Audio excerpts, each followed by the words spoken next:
வணக்கம். இது தமிழ்லங்கா செய்திகள். முதலில் தலைப்புச் செய்திகள்.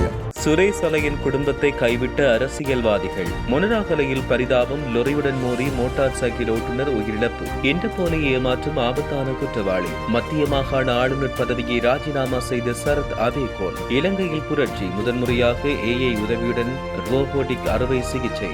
நீர்கொழும்பு சிறை கலவரம், காரணம் என்ன? முழு உண்மையும் வெளியே. டெங்கு அபாயம் அதிகரிப்பு, சிவப்பு எச்சரிக்கை. ஒரு மாதமாக பிரியதாரையில் உடல், சடலத்துக்காக 4 தரப்பினர் போட்டி, காரணம் என்ன? முல்லைத்தீவு பாடசாலையில் மாணவர்கள் மோதல், இரும்பு கம்பியால் தாக்குதல். சுரேசலையின் குடும்பத்தை கைவிட்ட அரசியல்வாதிகள். உயிர்த்த ஞாயிறு தாக்குதல் தொடர்பாக கைது செய்யப்பட்டிருக்கும் சுரேசலை இலங்கை அரசியலில் பரவலாக பேசப்படுகிறார். இவரின் விடுதலைக்காக மரண போராட்டம் நடத்தும் என்று கூறி உதய கம்மன்பிலே, நாமல் ராஜபக்ஷ, பிமல் வீரவன்ச, திலித் ஜெயவீர போன்ற பிரபல அரசியல்வாதிகள் தீவிரமான பிரச்சாரங்களை மேற்கொண்டு வருகின்றனர். இந்த பிரச்சாரங்களில் சலையின் மனைவி, மகன், சகோதரர் ஆகியோர் முன்னிலைப்படுத்தப்பட்டனர்.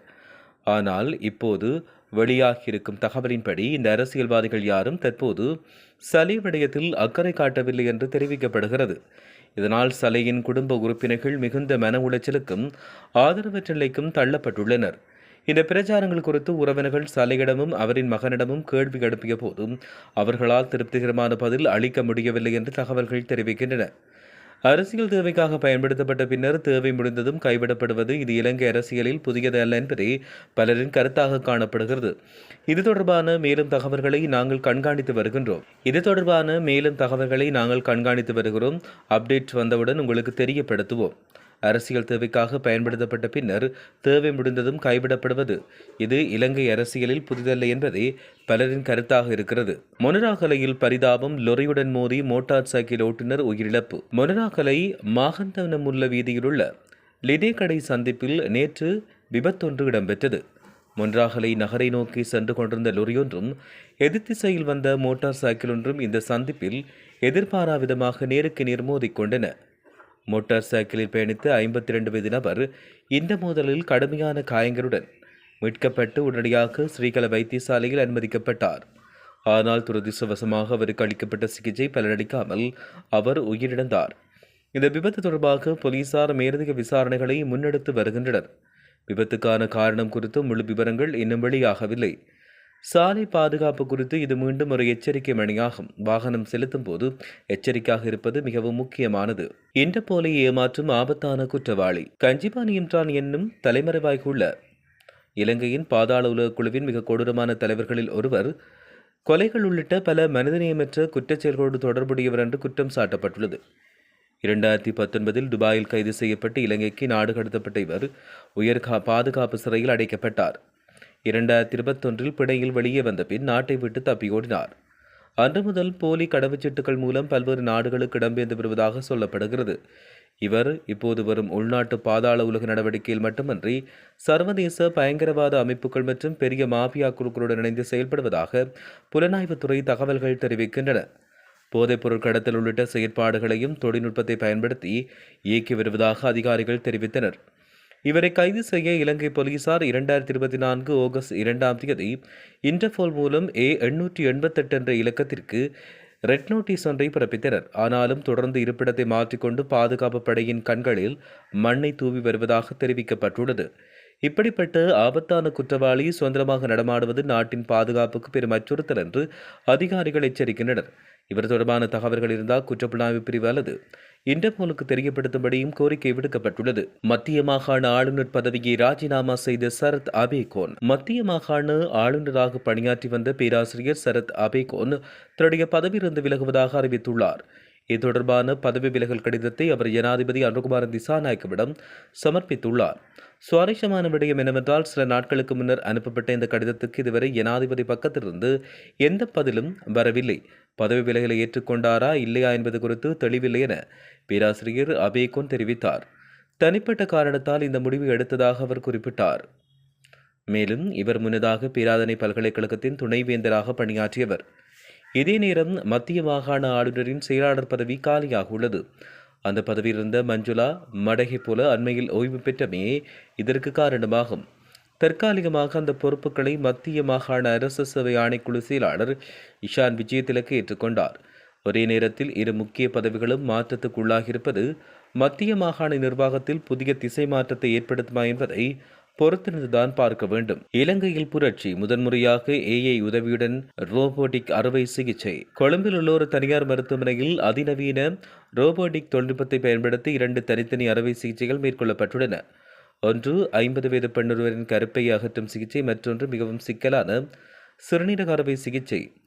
மேலும் இந்த ரோபோ தானாகவே அறுவை சிகிச்சை செய்வதில்லை. அறுவை சிகிச்சை நிபுணரின் முழு கட்டுப்பாட்டின் கீழ் இது இயங்கி வருகிறது. சிறப்பு கன்சோல் மூலம் மருத்துவர் தன்னுடைய கை அசைவுகளை மிக துல்லியமாக ரோபோ கைகளுக்கு அனுப்புகிறார். வைத்தியர் சமந்தி டி சில்வா தெரிவித்தபடி இந்த முறையால் இரத்தப்போக்கு பெருமளவு குறையும், மிகச்சிறிய வெட்டுக்காயங்களே ஏற்படும். இதனால் தொற்று அபாயம் குறையும், நோயாளிகள் வேகமாக குணமடைந்து வீடு திரும்ப முடியும். அறுவை சிகிச்சையின் போது ஏற்படும் தவறுகளுக்கான வாய்ப்பு கணிசமாக குறையும். இது இலங்கை மருத்துவத்துறையின் வளர்ச்சியில் ஒரு முக்கிய திருப்புமுனை எனலாம்.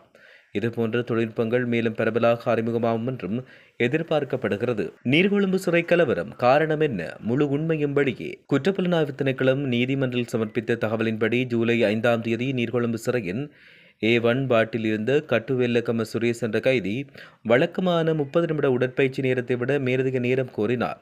இதற்கு அனுமதி மறுக்கப்பட்டதால் சிறைச்சாலை அதிகாரியை திட்டி அச்சுறுத்தினார். மறுநாள் காலை A2 வார்ட் கைதிகள் மீது தாக்குதல் நடத்தினார். இதுவே பெரும் வன்முறையாக வெடித்து கைதிகள் சிறையின் மருந்தகம் மற்றும் நிர்வாக கட்டிடத்தை சேதப்படுத்தினர். நிலைமையை கட்டுப்படுத்த முடியாதால் போலீசாரின் உதவியும் கோரப்பட்டது. கொழும்பிலிருந்து அவசரகால அதிரடிப்படையினர் அனுப்பப்பட்ட நிலையில் கைதிகள் கூரைகளில் ஏறி வன்முறையில் ஈடுபட்டனர். உணவு வழங்கச் சென்ற அதிகாரிகள் மீது கற்கள், மரத்தடிகள், இரும்பு கம்பிகளால் தாக்கப்பட்டனர். நீர்கொழும்பு அதிகாரிகள் தப்பிச் சென்ற போது கொழும்பிலிருந்து சென்ற அதிகாரிகள் உள்ளே சிக்கிக் கொண்டனர். கைதிகள் ஆயுத களஞ்சியத்தின் ஒரு பகுதியை தங்கள் கட்டுப்பாட்டுக்குள் கொண்டு வந்து அதிகாரிகளை நோக்கி துப்பாக்கிகளை நீட்டினர். இதைத் தொடர்ந்து விசேட அதிரடிப்படையினர் கண்ணீர் புகை தாக்குதலை நடத்தினர். அது பலிக்காததால் வான் நோக்கி எச்சரிக்கை சூடு நடத்தி இறுதியாக நுழைவாயில் வழியாக துப்பாக்கிச் சூடு நடத்தி உள்ளே சிக்கியிருந்தவர்களை மீட்டுள்ளதாக தெரிவிக்கப்பட்டுள்ளது. டெங்கு அபாயம் அதிகரிப்பு, சிவப்பு எச்சரிக்கை. டெங்கு தொற்று நோய் நிலைமை தீவிர நோயாக மாறி வருவதாக GMOA தெரிவித்துள்ளது. தற்போது நடைமுறையில் உள்ள டெங்கு ஒழிப்பு திட்டங்கள் இந்த நிலைமைக்கு போதிய தீர்வு அளிக்கவில்லை என்று அவர்கள் சுட்டிக்காட்டினர். மேலும் வைத்தியர் சமில் விஜயசிங்க தெரிவித்தபடி ஜூலை மாத முதல் வாரத்தில் 142 இருந்த அதி அபாய சுகாதார வைத்திய அதிகாரி பிரிவுகளின் எண்ணிக்கை இப்போது 175 அதிகரித்துள்ளது. இது ஒரு சிவப்பு எச்சரிக்கை நிலைமை என்று அவர் தெரிவித்தார். இந்த வருடத்தின் முதல் 6 மாதங்களில் 32 டெங்கு மரணங்கள் பதிவாகியுள்ள நிலையில் ஜூலை மாதம் முதல் வாரத்தில் மட்டும் 15 மரணங்கள் பதிவாகியுள்ளதாக தெரிவிக்கப்படுகிறது. ஒரு மாதமாக பிரியதாரையில் உடல் சடலத்துக்காக 4 தரப்பினர் போட்டி. காரணம் என்ன? தவுலகல போலீஸ் பிரிவுக்குட்பட்ட கிரிவபுல பகுதியில் பல சொத்துக்களுக்கு உரிமையாளரான 75 வயது பெண் ஒருவர் உயிரிழந்திருந்தார். அவரின் உடல் சுமார் ஒரு மாதமாக பேராதனை போதனா வைத்தியசாலையில் பிரியதாரையில் வைக்கப்பட்டது. அந்த உடலை பெறுவதற்கு 4 தரப்பினரிடையே கடும் சர்ச்சை எழுந்தது. உயிரிழந்த பெண்ணுக்கு சொந்தமான வீட்டின் மேல்தளத்தில் 16 வருடங்களாக ஒரு தம்பதி தங்கள் பிள்ளைகளுடன் வசித்து வந்தனர். அவர்கள் இந்த பெண்ணை மிகவும் அன்புடன் கவனித்து வந்ததோடு 14 வருடங்களாக வாடகை பணத்தை பெற்றுக்கொள்ளவில்லை. மருத்துவமனையில் சிகிச்சை பெற்ற போது இவர்களை அனைத்து தேவைகளையும் பார்த்து கொண்டனர். இந்த குடும்பம் உடலை பொறுப்பேற்க முன்வந்தபோது நெருங்கிய உறவினர் என்று கூறி மேலும் 3 முன்வந்தனர். சகோதரியின் மகன், மற்றொரு உறவினர், கணவர் என்று கூறிக்கொள்ளும் ஒருவர். ஆனால் விசாரணையில் பெரிய திருப்பம் ஏற்பட்டது. உயிரிழந்த பெண் திருமணம் செய்யவில்லை என்பது தெரிய வந்தது. கணவர் என்று கூறியவர் சமர்ப்பித்த திருமண பதிவை ஆய்வு செய்ததில் அதில் இருந்த பெயர் உண்மையில் அந்த பெண்ணின் சகோதரியுடையது என்பது வெளியானது. இதனால் உடலை யாருக்கு ஒப்படைப்பது என்பது கடும் சிக்கல் நிலவுகிறது. பிரேத பரிசோதனையும் இதுவரை நடத்தப்படவில்லை. நீதிமன்ற உத்தரவு கிடைக்கும் வரை உடலை யாருக்கும் கையளிக்க முடியாது என மரண விசாரணை அதிகாரி சேனக கருணாரத்ன தெரிவித்துள்ளதாக கூறப்படுகிறது. முல்லைத்தீவு பாடசாலையில் மாணவர்கள் மோதல், இரும்பு கம்பியால் தாக்குதல். கடந்த 13ஆம் தேதி பாடசாலை நேரத்தில் உயர்தரத்தில் புதிதாக இணைந்திருந்த 3 மாணவர்கள் பாடம் நடந்து கொண்டிருந்த மற்றொரு வகுப்பறைக்குள் இரும்பு கம்பியுடன் நுழைந்து அங்கு கல்வி கற்றுக் கொண்டிருந்த மாணவர்களை தாக்கியதாக தெரிவிக்கப்பட்டுள்ளது. இதில் 2 மாணவர்கள் காயமடைந்தனர். காயமுற்ற மாணவர்கள் புதுக்குடியிருப்பு ஆதார வைத்தியசாலையில் அனுமதிக்கப்பட்ட பின்னர் மேலதிக சிகிச்சைக்காக முல்லைத்தீவு மாவட்ட மருத்துவமனைக்கு மாற்றப்பட்டனர். அவர்கள் தொடர்ந்து சிகிச்சை பெற்று வருகின்றனர். சம்பவத்தை தொடர்ந்து பாதிக்கப்பட்ட மாணவர்களின் குடும்பத்தினரும் உறவினர்களும் பாடசாலை வளாகத்தில் கூடி தமது எதிர்ப்பை வெளியிட்டனர். இதனைத் தொடர்ந்து விடயம் புதுக்குடியிருப்பு போலீசாருக்கு தெரியப்படுத்தப்பட்டது. சம்பவத்துடன் தொடர்புடைய 3 மாணவர்களை போலீசார் கைது செய்துள்ளதாக தெரிவிக்கப்படுகிறது. மேலும் வழக்கு விசாரித்த நீதிமன்றம் 21ஆம் தேதி வரை விளக்கமறியல் வைக்க உத்தரவிட்டது. இந்த சம்பவத்தோடு தொடர்புடைய ஏனைய சந்தேக நபர்களை அடையாளம் காணும் விசாரணைகள் தொடர்ந்து நடைபெற்று வருவதாக போலீசார் நீதிமன்றத்துக்கு தெரிவித்தனர். பாடசாலைகளில் மாணவர்கள் பாதுகாப்பு குறித்த கவலையை இந்த சம்பவம் மீண்டும் ஏற்படுத்தியுள்ளது.